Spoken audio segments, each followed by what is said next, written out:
Hola a todes. Voy a hacer el lenguaje más incluyente posible que he aprendido.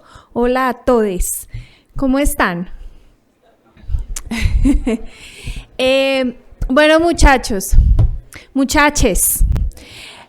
hoy es nuestra última clase. Felicidad a algunos, tristeza a otros.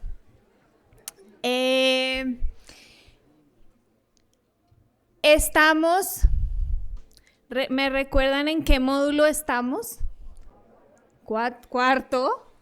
Pero entonces vamos rápidamente a repasar lo que hemos visto. Primer módulo, ¿sobre qué era? ¿Duro? Innovación, ¿cierto? Seguimos la vida de las tecnologías. El segundo, ¿qué? No oigo ni una palabra clara. Evidencia, aprobación, cómo se aprueban las tecnologías y la evidencia. El tercero es cuando la tecnología está en el mercado ya. ¿Y qué vimos? Algunas distorsiones en el mercado, el control de precios, etc. Y este cuarto módulo es sobre ¿qué? ¿Qué? ¿Nadie? ¿Nadie sabe qué es el cuarto módulo? Con exactitud.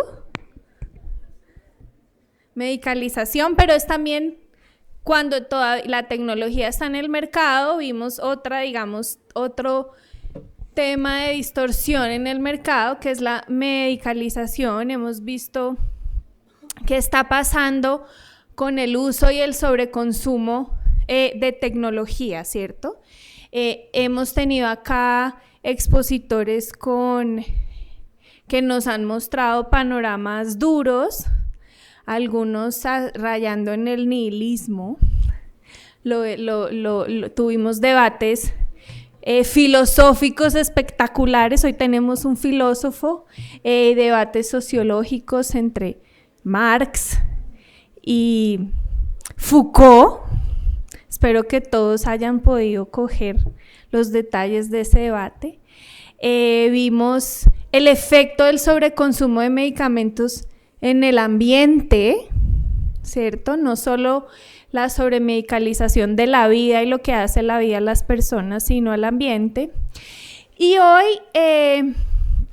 tenemos unos invitados que nos van a hablar sobre también qué se está haciendo y qué ha pasado, en parte cómo se manejan las relaciones de la industria con los médicos y de la industria farmacéutica, que ha generado también esa sobremedicalización.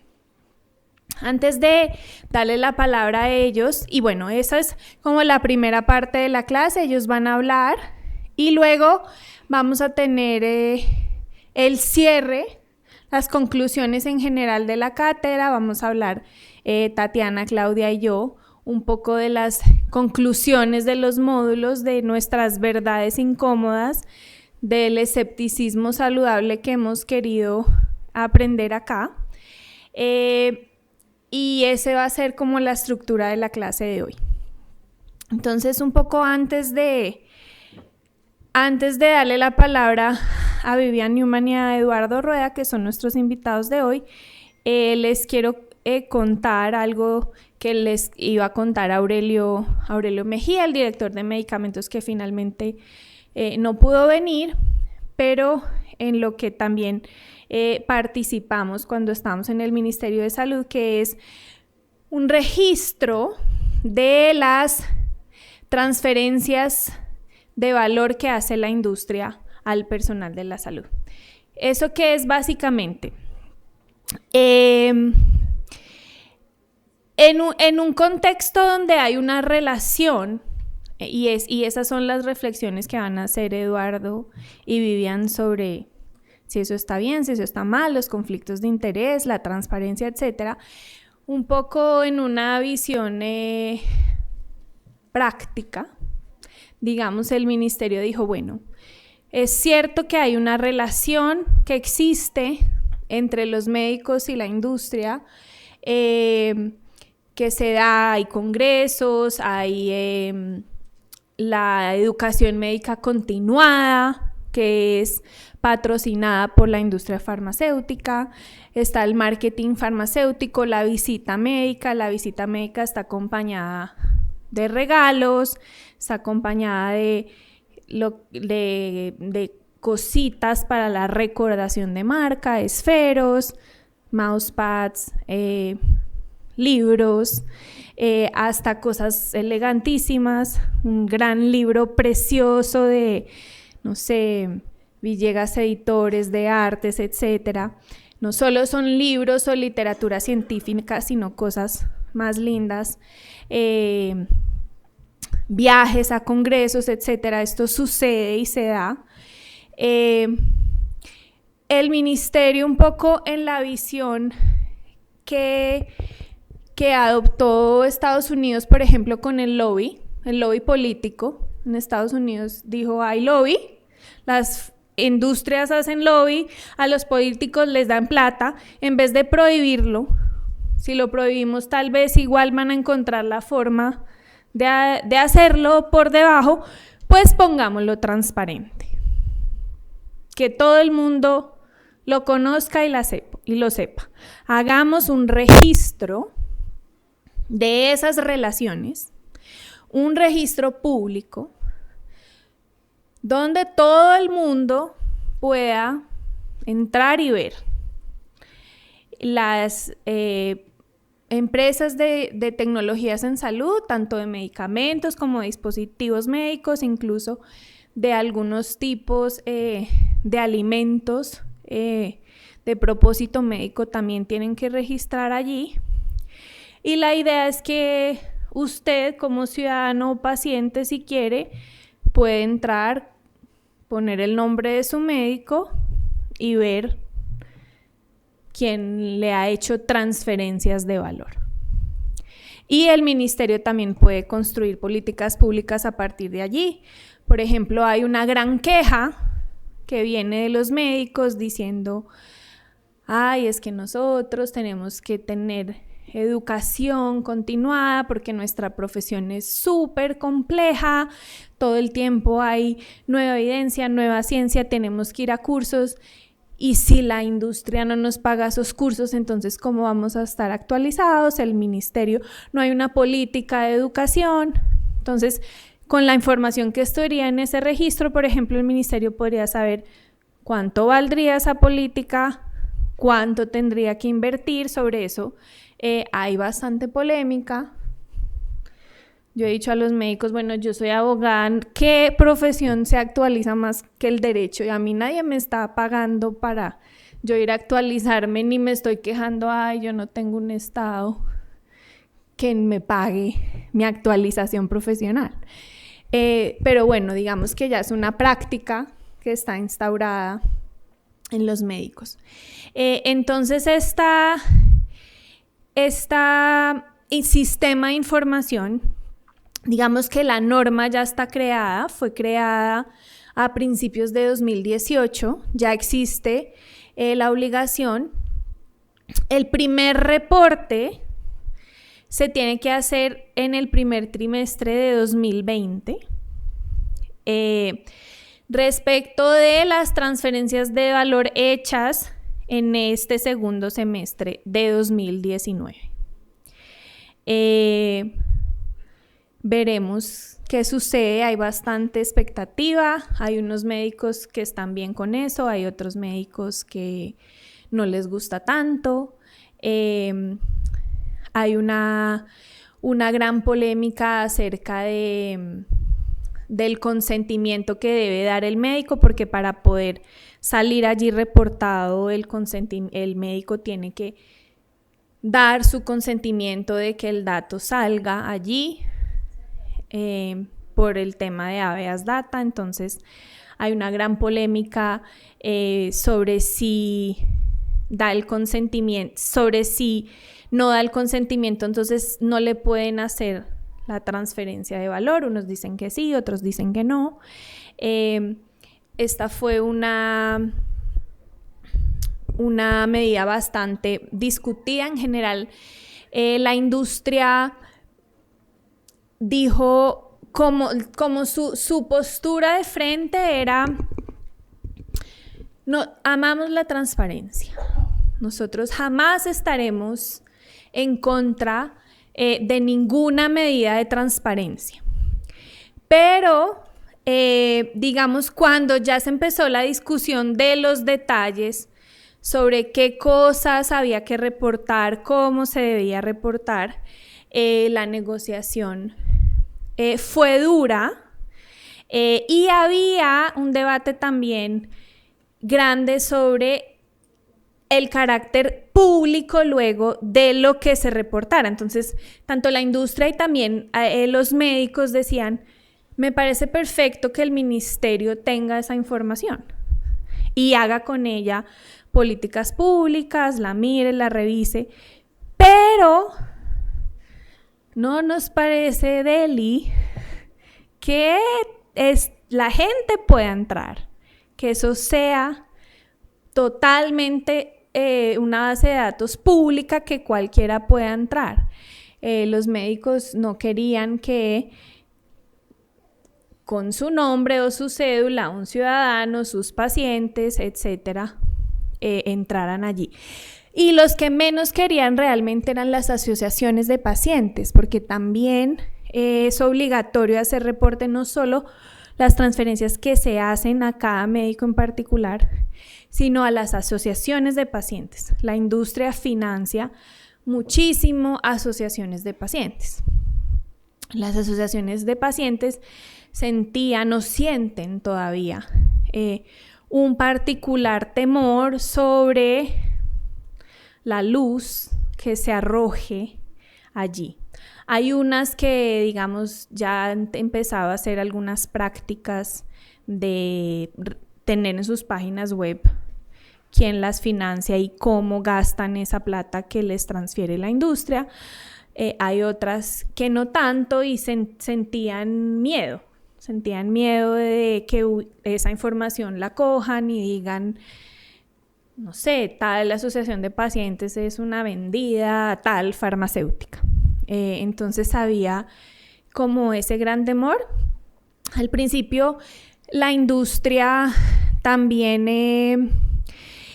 está un poco reacia, diciendo: lo que pasa es que déjenos esto a la autorregulación, y tal vez Vivian nos puede hablar un poco de eso con el trabajo que Vivian es la directora de justicia, quien ha estado también muy metida en el tema de bebidas azucaradas. Un poco similar a lo que ha dicho la industria de bebidas, de tranquilos, no se preocupen, nos autorregulamos. Este es un tema que nosotros como industria somos capaces de lidiar nosotros mismos. Entonces ya no me demoro más, solo decirles, muchachos, que existe la norma, y creo que todos tenemos que tener los ojos puestos en que realmente el reporte se haga, que no haya... Yo he oído que hay solicitudes de que se aplace una vez más la entrada en vigencia, de que por favor no los hagan reportar tan rápido, que todavía están atrasados. Entonces, ojos allí todos de ver qué va a pasar con eso. Le doy entonces primero la palabra a Vivian Newman. Ella es la actual directora de Justicia. Un placer y un honor tenerte acá, Vivian. Bienvenida.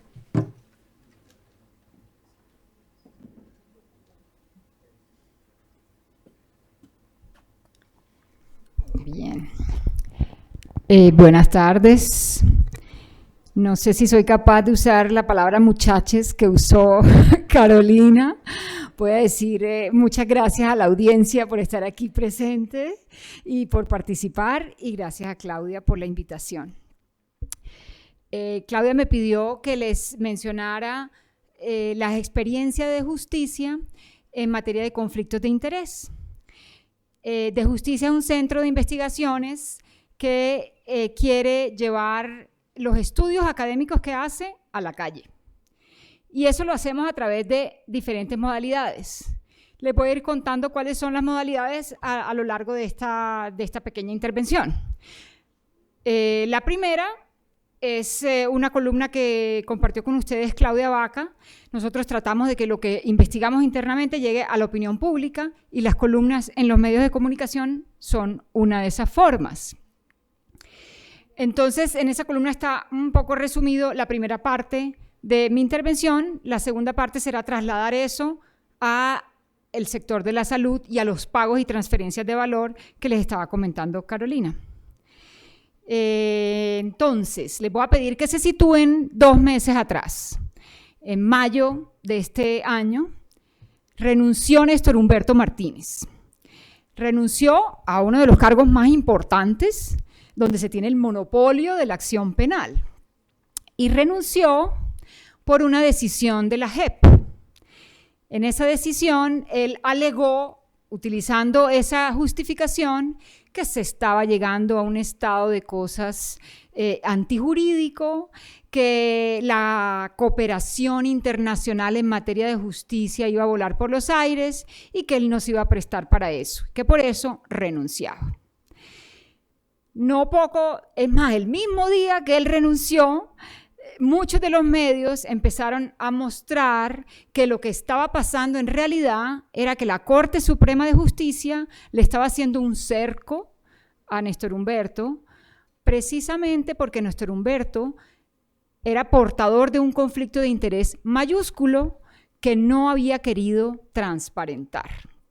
Ese conflicto de interés lo relato yo en la columna que comparte con ustedes Claudia, pero no solamente yo. Es decir, antes de que él fuera, cuando estaba siendo ternado, hubo muchas columnas, muchos periodistas le preguntaron y él alegaba, como hacemos los abogados normalmente, que él no tenía ningún conflicto de interés, que ninguno de sus clientes tenía ningún problema en la fiscalía y que en caso de que se concretaran esos problemas, él iba a declararse impedido. Además dijo que iba a tramitar una ley para que se tramitaran los conflictos de interés del fiscal general, cosa que hizo en un primer paso y después abandonó completamente. Después pasó lo que todos sabemos, ¿no? Que en noviembre del año pasado nos enteramos que el controller de la Ruta del Sol, Pisano, le entregó unos audios a un periodista donde él le estaba comunicando a Néstor Humberto Martínez en su calidad de asesor del Grupo Aval, que era una de las partes del caso Odebrecht, una serie de posibles delitos que había cometido el socio de su cliente. Y que en el mismo momento en que Néstor Humberto Martínez estaba siendo ternado, él estaba haciendo un contrato de transacción para que ninguna de estas conductas salieran al aire, para taparlas completamente. Eso es lo que nosotros llamábamos un conflicto de interés potencial en el momento en el que estaba siendo ternado, que se concreta cuando él es nombrado y empieza las líneas de investigación del caso de corrupción más grande de Colombia y más grande de Latinoamérica de los últimos tiempos. Ese conflicto de interés nosotros tratamos de llevarlo a la justicia para que el Consejo de Estado anulara la elección de Néstor Humberto Martínez y, sin embargo, no logramos convencer al magistrado de la sección quinta. El magistrado dijo, esta es una acción que ya ha caducado. Las acciones electorales, para cuando alguien es nombrado, duran un mes. Es decir, la ciudadanía, nosotros, solamente podemos demandar ese caso dentro del mes siguiente. Y ya había pasado un año largo desde entonces. Nosotros alegamos que existía un conflicto de interés potencial en ese momento y que ese conflicto había sido ocultado por la persona que se beneficiaba con el conflicto y que la ciudadanía no tenía otro medio de impugnar ese conflicto de interés. Esas eran las condiciones en las cuales le pedíamos al magistrado que lo considerara. Desafortunadamente no lo consideró y sin embargo yo creo que todas estas actuaciones ayudaron. Nosotros seguimos insistiendo y le presentamos un derecho de petición a la Corte Suprema y le preguntamos, señores Corte Suprema de Justicia, ¿ustedes estaban informados de lo que estaba pasando? ¿Había un conflicto de interés? Preguntaron, ¿hubo transparencia? ¿No hubo transparencia? Ellos nos contestaron que ellos no sabían y ellos siguieron investigando. Con todo este caso, ¿qué significa todo esto? Dentro de los conflictos de interés, que pasemos ahora a la etapa de entender en qué consiste un conflicto de interés, que es una cosa muy sencilla, es básicamente la tensión que existe entre los deberes que tiene una persona por su profesión o por el cargo que desempeña y sus intereses personales o de personas relacionadas con esa persona. Ese conflicto puede ser de 3 tipos, puede ser real, puede ser potencial o puede ser aparente. El real es el que se da en el momento en que se concreta, el aparente se disuade cuando uno aporta elementos adicionales que dan a entender que realmente no había un conflicto de interés, y el potencial es el que se presenta antes de que uno actúe, antes de que uno se tenga que enfrentar con su deber, antes de que tenga el deber. La regulación, en términos generales, lo que pretende es brindarle más confianza a la ciudadanía. Y esa confianza se le ofrece a través de la transparencia, a través de hacer público el conflicto de interés. Nosotros le decíamos a Néstor Humberto Martínez, usted lo que tenía era que decir lo que estaba pasando, decir que usted había asesorado al Grupo Aval, que había una serie de conductas que podían ser punibles y que usted tenía conocimiento de eso, para que la Corte Suprema decidiera si le daba el cargo de fiscal o no. Pero él nunca transparentó eso. Lo otro que es importante tener en cuenta es que hay otras formas de regular el conflicto de interés. Se generan inhabilidades, incompatibilidades, se generan prohibiciones, y también existe un registro de los conflictos de interés de los funcionarios públicos. Ese registro lo tienen que llenar todos haciendo una declaración de sus bienes, sus rentas, su patrimonio y sus intereses, sus acciones, sus propiedades. Todos los funcionarios públicos y los congresistas incluidos tienen que hacer esa declaración. Lo que sucede es que tiene problemas de normatividad jurídica, lo llenan solamente una vez, lo llenan a mano, no es un documento que se cuelgue como este registro que les mencionó Carolina, en el que todo el mundo puede tener acceso, lo maneja el Departamento de Administrativo de la Función Pública y no lo entregan a todo el mundo. No lo entregan alegando algunas excepciones como la intimidad, la seguridad y problemas que ya veremos ahora cuando lo pasemos a la salud. Entonces, en términos generales, ese es el régimen de un conflicto de interés que se soluciona declarando el impedimento o esperando la recusación, esa es una modalidad. También delegando en quien no tenga ese interés, abandonando el interés personal, no recibiendo más, o ofreciendo mayor transparencia y mayor escrutinio de la decisión. Ahora, ustedes se preguntan todo esto que tiene que ver con lo que ustedes están analizando en materia de salud y con el registro público. Pues lo que sucede es, y lo que me ha pedido Claudia que compartamos con ustedes es esa pregunta de si los pagos que le hacen las farmacéuticas a los profesionales de la salud inciden en sus decisiones de prescripción médica. Esa es una pregunta que se han hecho muchos investigadores, hay mucha literatura. Le voy a mencionar solamente un como metaestudio que hay de David Henry, de un instituto canadiense que analiza más de 7,000 bases de datos, más de 250 estudios y escoge unos que cumplen con unos requisitos, y según ese metaestudio, la relación que tienen los profesionales de salud con la información derivada de las farmacéuticas que le ofrecen las farmacéuticas, en la mayoría de los casos ofrece mayor prescripción médica, más costosa y de menor calidad. Está asociado a esos 3 puntos.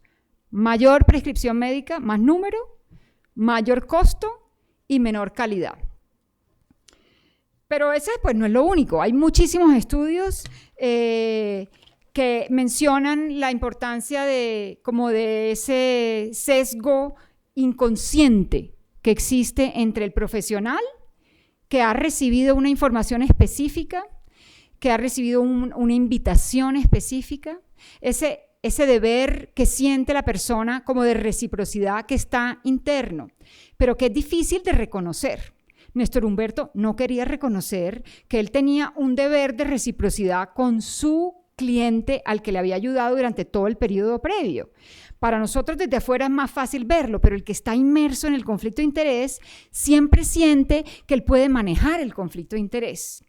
Imagínense que nosotros hacemos unos talleres con el Tribunal de Cundinamarca y uno de los casos es decirles, bueno, ustedes tienen que nombrar a un grupo de personas dentro de su función como jueces. Y en la lista hay un antiguo amigo de la universidad que los invita a almorzar 2 semanas antes del momento en que ustedes tienen que decidir quiénes quedan definidos. ¿Usted iría a ese almuerzo o no iría a ese almuerzo? La respuesta generalmente tiene además una característica de género. La mayoría de los hombres dicen, yo claro que lo invito, no hay ningún problema, yo soy capaz de almorzar con un compañero de la universidad y después tomar la decisión de a quién nombro. La mayoría de las mujeres dicen, yo prefiero no ir a ese almuerzo. Yo prefiero mantener la distancia. Cuando le preguntamos, porque en esta investigación que hicimos del registro público y de algunos temas específicos que ya entro a ella, cuando le preguntamos a Sergio Izaza, el presidente de la Federación Médica, y a Oscar Andia, del Observatorio de Medicamentos, les preguntamos, pero ¿cómo ven ustedes las cosas? Fueron tajantes. Sergio dijo, no debe mediar entre el paciente y el profesional o el que trabaja en la salud, no debe mediar ningún tipo de información. Ningún tipo. Y la plata que le dan debería darse a un fondo común y que ese fondo común se utilice para definir cuáles son las investigaciones más importantes, más urgentes, no las que decida la propia farmacéutica. Yo ya tengo mis añitos y ven mis canas y yo voy a que me miren los ojos. Imagínense que en el pedacito donde yo tengo que poner la cumbamba para que me miren los ojos, hay un papelito que siempre quita la médica y dice COSOPT.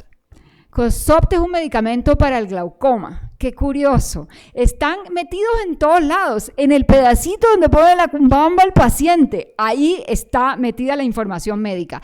¿Cómo hacemos para que esa médica que está viendo COSOPT todo el día no me recete a mí COSOPT, que además es carísimo? Pues ojalá no esté ese nombrecito ahí puesto. Eso no sucede solamente con los profesionales que atienden pacientes, también sucede con los académicos y con los que hacen investigación médica. Cuando la investigación es financiada por una farmacéutica, los resultados pueden ser unos resultados que tienen ese sesgo de reciprocidad porque hay ese conflicto de interés, esa tensión entre el deber de producir un resultado y el deber de reciprocidad que se tiene personalmente. ¿Cuál ha sido la respuesta que ha dado en este caso, pues en general, el mundo médico? La respuesta ha sido la transparencia. Ese conflicto de interés vamos a tramitarlo a través de transparencia. Esta ha sido una respuesta mundial. Es una tendencia desde el año 2007 en el mundo. Empezó en Australia. Salió la primera norma que obliga a las farmacéuticas a transparentar los pagos que les hacen a las personas que trabajan en la salud. 2007. En el 2009 hicieron la primera evaluación de esos datos que habían recogido y concluyeron que necesitaban más información, que no era suficiente, pero que había 3 campos donde era importante hacer un zoom específico, porque había un alto costo de por medio. Esos campos eran la cardiología, la endocrinología y la cancerología, ¿cómo se llama? La oncología. Esos eran los 3 campos donde había que analizar más detalladamente. Eso fue 2007. Luego 2009 hicieron el estudio. En el 2010 sale el Sunshine Act, así se llama la norma de Estados Unidos con la que se inició el registro de pagos y transferencias de valor. 2010, Sunshine Act, como el acto del sol, porque por lo menos entre los abogados hay como la creencia de que la transparencia es la luz del sol que lo limpia y desinfecta todo. Entonces llegó el Sunshine Act, que obliga a hacer unos pagos, que tiene unas sanciones grandes, que hace unas auditorías. Le piden a las farmacéuticas los mails en los que les envían la información que rodea los pagos. Luego vino el Sunshine Act francés. Después vino el de la Unión Europea. Hubo uno en Holanda, a partir de pagos a partir de 500 euros. Y en realidad esto ya está expandido, sobre todo en muchos lugares donde están las casas matrices de las farmacéuticas que vienen aquí a Colombia. Entonces, ya ellos saben que tienen que reportar esa información, ya deberían estar acostumbrados y no deberían haber puesto tantos obstáculos, porque realmente Carolina fue muy suave cuando les contó cómo había sido toda la evolución del registro. A nosotros nos invitó el ministerio para analizar unos temas como en el 2016. Desde entonces nos tocaron 4 directores de medicamentos. Cada director empezaba de cero otra vez, una ronda. Vamos a compartir el borrador de la resolución que crea el registro con toda la industria. La segunda ronda, la tercera ronda, tenemos dudas, no estamos muy seguros. Entonces, Colombia finalmente, después de mucha lucha, yo me le quito el sombrero a Carolina porque eso fue peleado hasta el último momento, casi no sale esa resolución. Salió en julio del 2018. Y la resolución pues emula algunos como obligaciones que se derivan de los otros Sunshine Acts, obliga a registrar cualquier pago o transferencia de valor que haga la industria que supere un salario mínimo en un semestre, o cuando son bebidas o cuando los invitan a cosas de comidas, cuando son 3 salarios mínimos diarios. Ese es un poco como el requisito. Entonces, el siguiente punto es si ese registro es público. Claro, el registro es público, es para que todo el mundo, como lo dijo Carolina, todo el mundo sepa este médico quién le paga, quién lo invita a los congresos, este médico dónde se actualiza, porque en efecto los médicos se quieren actualizar por cuenta de la industria y los abogados no nos podemos actualizar sino por cuenta nuestra. Entonces el registro sí es público, va a ser público porque va a empezar en el primer trimestre del año entrante, pero hay un pequeño detalle que fue por el cual precisamente nos pidieron a nosotros que interviniéramos, y es que los datos que se refieren a los médicos, hay unos datos que pueden ser unos datos privados y no pueden llegar a la ciudadanía. El registro dice, se publicarán los datos impersonales y aquellos personales de naturaleza pública. Entonces aquí les cuento una cosa que es un poquito técnica, pero que es importante para el registro. En el derecho, en este caso, en las normas, hay una tensión importante entre la transparencia de un lado y la intimidad o el habeas data del otro lado. La transparencia en el derecho se visualiza a través del derecho de acceso a la información pública. Y en la intimidad aquí lo hacemos a través del derecho del habeas data. En el mundo de la transparencia, la ley que regula la obligación de transparentar todo lo que está en poder del Estado dice, todo es público, salvo unas excepciones. Y cuando usted quiera impedir el acceso a algo que es público, tiene que hacer un test de daño que es difícil y mostrar que es más dañino guardar esa información que entregarla. Pero por otro lado, en el mundo del habeas data, la mayoría de los datos es privada o semiprivada, salvo que haya una norma que diga que es público. Entonces hay 2 principios que están contrapuestos y que se genera una tensión. Por eso en el registro se decidió que solamente se iban a publicar los datos impersonales. Esos son todos. Sí, el dato impersonal es el que no se puede asociar a una persona. Y en este caso estábamos ante médicos, un médico que se llama Pedro Pérez. Pedro Pérez recibe 1 millón de pesos. Ese millón asociado a Pedro Pérez es un dato personal. Entonces no se puede hacer público, que da un poco al traste con la idea del registro, que es no solamente que la industria, el Ministerio de Salud y que el Estado tenga acceso a los datos y que pueda hacer políticas públicas con esa información, sino también que la ciudadanía pueda acceder a esa información y que los médicos se sientan observados, que sepan que cualquiera que vaya a ir a su consultorio puede ir a ese registro, poner el nombre de Pedro Pérez y saber, recibió 1 millón de pesos de COSOPT y me va a recetar COSOPT. Entonces, ahí estamos, nos falta todavía un pequeño paso, que es hacer público ese dato del valor asociado al médico. Ok, paso a la siguiente etapa. Entonces, la instrucción es que las farmacéuticas le tienen que decir a los médicos, les tienen que pedir el consentimiento previo para poder entregar esta información al Estado. Firme aquí diciendo que me entrega los datos y que esos datos se los puedo entregar al Estado y que el Estado los puede hacer públicos. Entonces, si el médico da su consentimiento, maravilloso, publicamos ese dato. Si el médico no da su consentimiento, podemos poner al lado del registro, este médico no dio su consentimiento. Y entonces ahí ya podemos también exponerlo y que la transparencia cumpla con ese rol de que estamos vigilando, de que estamos monitoreando.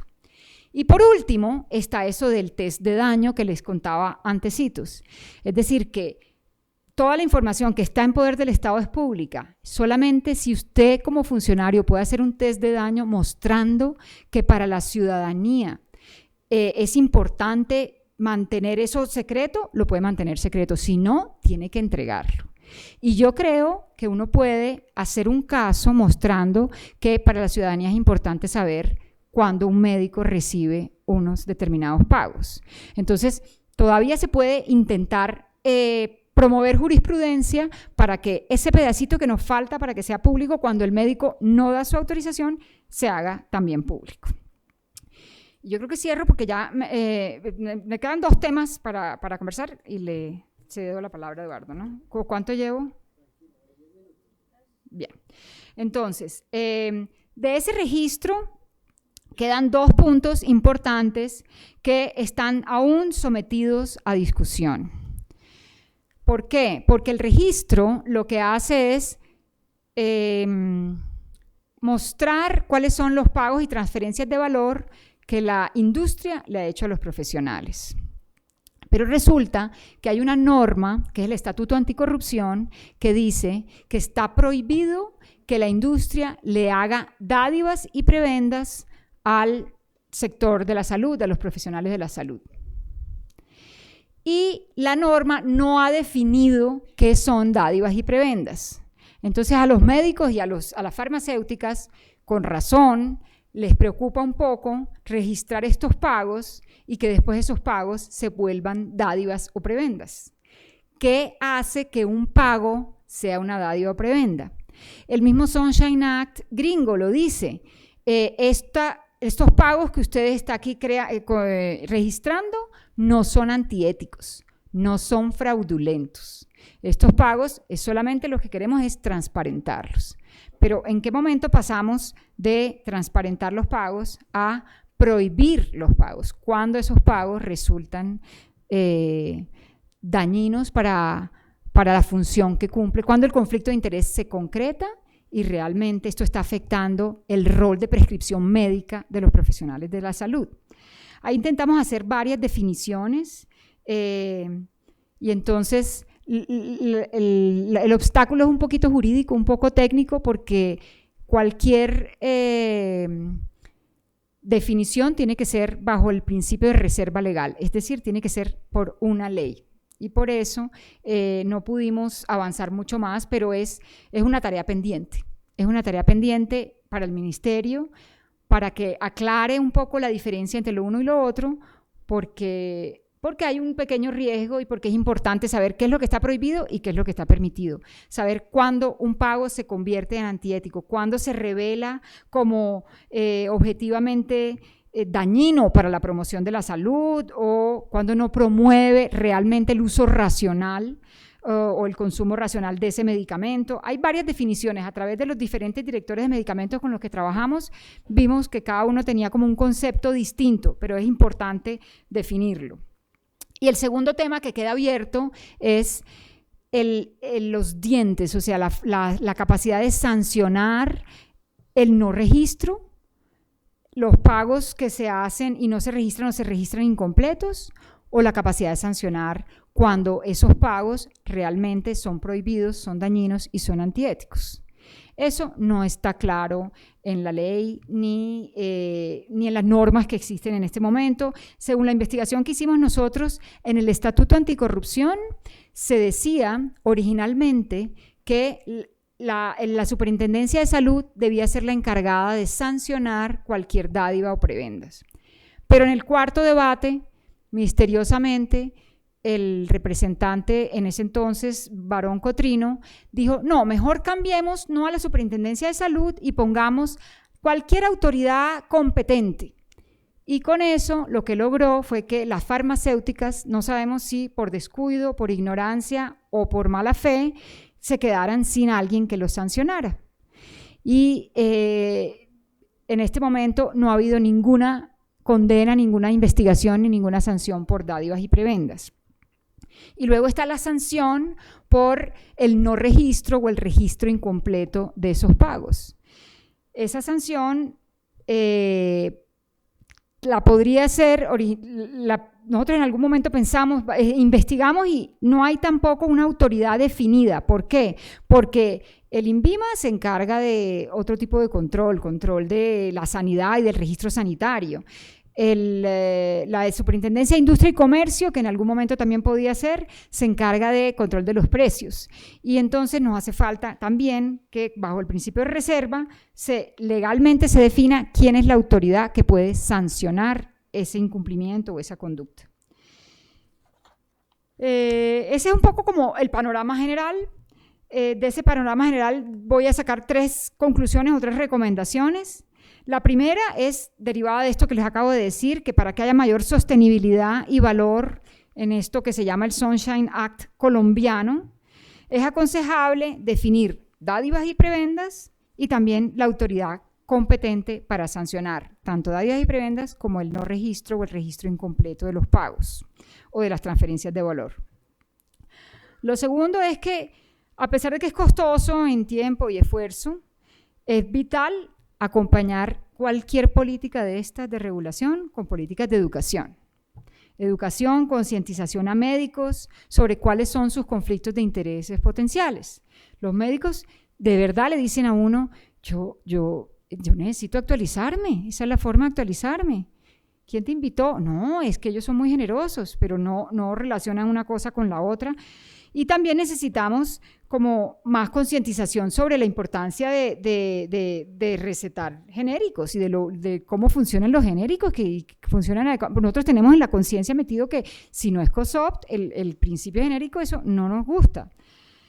Y por último, sería bueno que estableciéramos, así como en el caso australiano y en el holandés, unas fechas ciertas de evaluación de los datos derivados del registro, porque eso nos va a permitir tener acciones concretas y urgentes en la política pública, no simplemente tenerlo ahí registrado, sino analizarlo con unas fechas ciertas para poder minimizar el efecto ese perverso de las prácticas de la industria que empuja a esta sobrediagnosticación, a la sobreasignación de recursos o evitar la exageración en el uso en las ventajas irrelevantes y necesarias de ciertos medicamentos.